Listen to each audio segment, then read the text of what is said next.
couple of strange results, very strange, or maybe not as strange, but Manchester United getting beaten by Bournemouth at home 3-0. I'm of an age where I remember teams just didn't go to Old Trafford and win like that.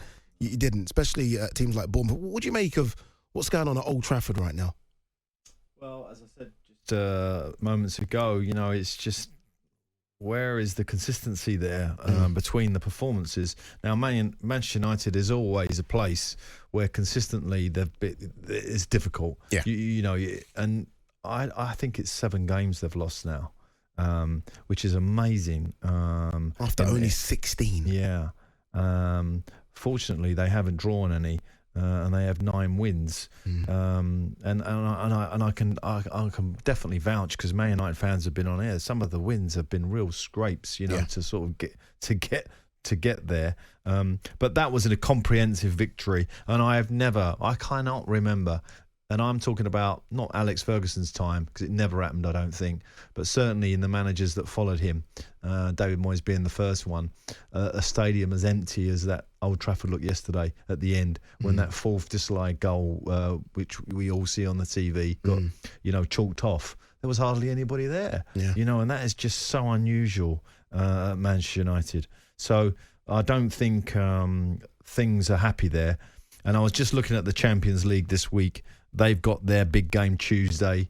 Anything can happen in their league. A bit like Newcastle, who actually go on Wednesday. I did say Tuesday earlier, but they go on Wednesday. And both of those, you got to remember what that amounts to actually win. Just to say they go through, right, it all goes their way, Man United and Newcastle. You're talking about another 50 to 100 million bonus, which you can spend in January. So it's that important. Yeah, you mentioned and to your bottom line, to your financial fair play. So massive week for those two clubs, and they've got to pick themselves up quickly. You mentioned that Man United have lost 7 games this season. They only lost 9. I say only, it's still a lot for United, but they lost 9 in the whole of last season in the Premier League. So that shows how bad a start it has been for them. There's been so much talk about sort of disharmony in the group, right? And sort of just bad eggs and stuff. You've obviously must have experienced that as a manager. Sure. Where you've got players that are causing problems to other players.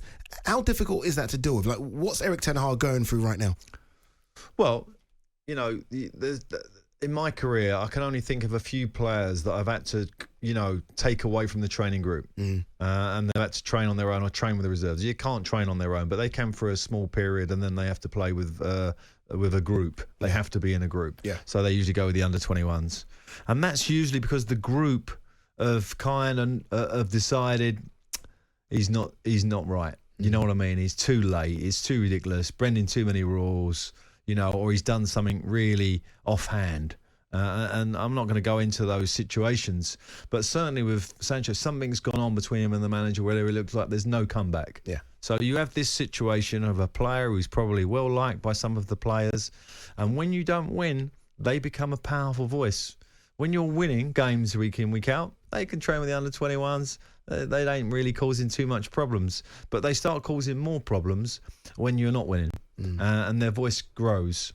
And if there's 3 or 4 like that, or you've got 3 or 4 in the group which you've don't get a game and they're disgruntled, they might be senior players, then that becomes a much bigger voice.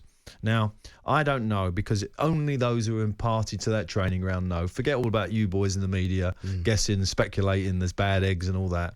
But you can sense from Ronaldo's words, Matic's words, this week about, he had some quotes coming out, that there is some smoke there, and usually there is some sort of fire going on. So there is some issues there, and the manager who is trying to sort of, I don't know, straight bat his way through it. I'm not sure that's the answer personally.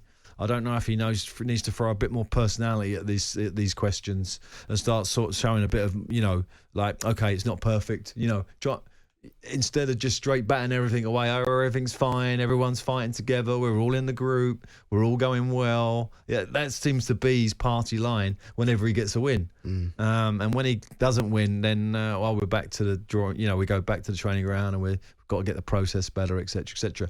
Maybe he needs to be a little bit more kind of honest with the media, and it might buy him a bit more time to get it going. But certainly a big week for Man United. Final one on Manchester United. I do want to talk about Villa as well, but final one on Manchester United. I was looking at their forward line the other day.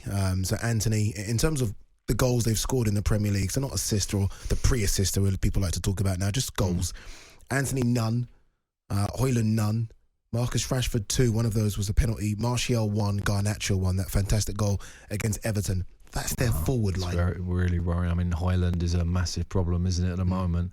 We spent all this money on a young striker, and I said right at the top of the season that was something I don't think they should have done to that boy. Yeah. To bring him in as the number 9 for Man United. That pressure. After Martial had not done the job, right? So now you've got extra load, this young kid, and bless him, he doesn't look ready to me. And I see him live at Fulham, and there's a lot in his game that he needs to improve on, and I've no doubt that he's a real talent. He's quick. He's got a lot of things going for him. He's always on the move in the box. This guy's going to be a top player, but to carry that shirt for Man United, you know, when you've had Andy Cole and Van Nistelrooy and Van Persie, you know, all these. Wow, it's a tough call. And I feel for him. The others, I've got no excuse for. They've got to come up with more goals. And some of them have had issues on and off the pitch. We've all heard. But, you know, at the end of the day, sometimes players they've got to deliver. They've got to look within themselves and find some goals for that club. I mean, we're talking about the biggest club in the world. Yeah.